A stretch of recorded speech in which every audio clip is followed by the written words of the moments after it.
Hello everyone, I'm Kyla and welcome to my channel. Today we'll be talking about the Samsung Galaxy Flip 5, which I have right here. I got it in baby blue, which is a super cute light pastely blue. It's not very boy in any way. So previously I've actually been using the Flip 3, so I figured, I would film a little video of what I think about the new phone. I've been using it for a couple of days now and I decided, okay, it's about time I sat down to film this video. So it's going to be purely based on my user experience. It's not going to be very technical. I'm not going to talk about whatever Dragon software it comes with and everything. I believe it's some kind of upgraded software that enhances the battery performance and the user speed or something like that. So as you can see, the biggest change, which is pretty obvious, would be the screen size, your cover screen size, and this has really taken the entire experience of using this phone to the next level. I actually find myself not opening it ever so often, whereas with this phone I really just use the cover screen to check on my notifications if I get any, or to take photos. But even when I take photos, I kind of have to like guesstimate how far away I am positioned from the lens, because you can't really see much. All you can see would probably be like this area of your face. So sometimes you don't really get like a proper decent sized photo as compared to this one. So that is one of the main difference in terms of the two. So the next thing I want to talk about is the hinge. As you can see, the older model, there's a little bit of a space here where dirt, ants and stuff can get trapped inside, as compared to the 5. It is closed pretty shut here. So it is a lot sleeker in terms of the design. But one of the things to note is that the closure for this one, this is the 3, it closes pretty smoothly, and it is the same for the 5. So why is that a difference? Because the 4, the closure of the 4, it is a lot firmer, so it does not close automatically like this. So you have to kind of like push it close.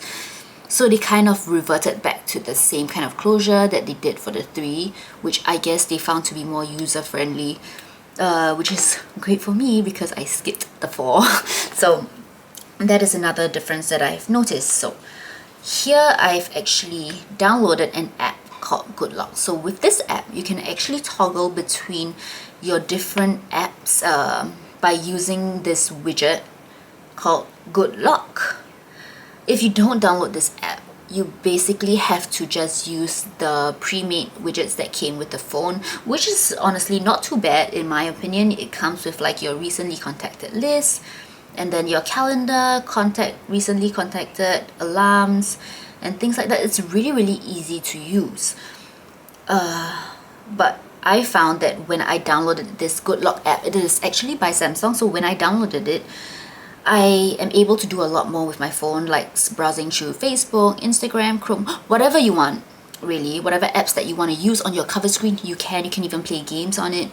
All you have to do is just download this app, which I will go into further detail in a bit about how you can download it, because when I first downloaded the app, I had so much trouble just finding the right app, because I thought that you can just download it off Play Store, which you cannot. So you actually have to use your Galaxy store to download this app.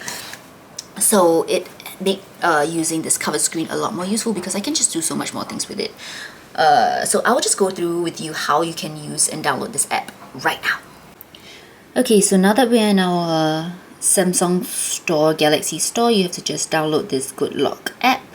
So once you have downloaded it, this is what the app will look like. So just click in.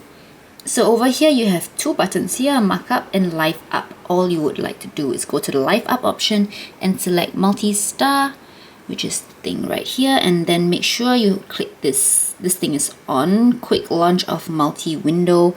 Then you move over to your settings, and then you have cover screen, go to your cover screen, widgets, and you have to make sure that your launcher is turned on. So when your launcher is turned on, you can actually see a list of apps here that you would like to add to your cover screen. What you have to do is just swipe, and this is the first widget that I've actually set. So I have access to my Facebook, Instagram, and Google Chrome. One of the things that I used to really rave about this phone is that it's super easy to take selfies, I guess.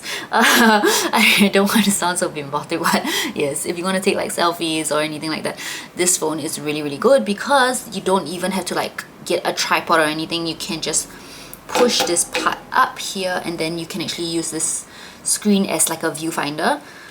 But of course, because it is so small, you can't see much, whereas this change with this bigger screen allows you to really see what you're taking. You don't have to like just look between like your forehead and your nose. That's what I experienced with this phone. You kind of have to like estimate how far away you are from the lens, whereas with this one you can actually see very clearly, and it has the same Vive feature, so it's really easy to use.